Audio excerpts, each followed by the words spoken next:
Okay, we're live. Okay, at approximately 20 minutes ago, I got a call. Inside the Senate. We have unverified information that there were shots fired when I talked to the senators, and they told me that there were shots fired. As of now, the report is no one is hurt. As of now, the perpetrators are not identified.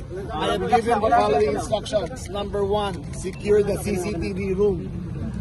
Nothing is to be touched. Number 2, I asked the Senate President to allow me to enter with General Labirin with 30 policemen to secure the senators. That is my number 1 priority, to secure the senators. I will give a press conference after I know more.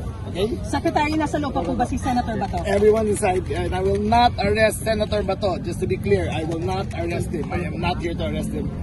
I am here to secure everyone. Okay? Sino po ang nagpaputok ng barel? We don't know. Let me go. Secretary, may NBI ba talaga sa loob? Sir, kung muna kayo sandali ni Mel Chanco sa 24. Let me through, please. Mel, pasensya na kasi aalamin lang muna niya yung mga karagdagan na detalye sa loob dahil kararating pa lamang niya, Secretary. Sir, anong law enforcement agency yung nasa loob? May NBI ba? Sir, any idea kung sino yung kaputukan? Pero may NBI sa loob, sir. Sir, may gumagamit daw ng barena para makapasok ng Senate. Please. Sir, may idea tayo kung sino nagputukan?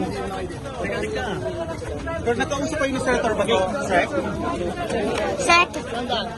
Sec, sino raw yung gumagamit ng barena papasok ng Senate?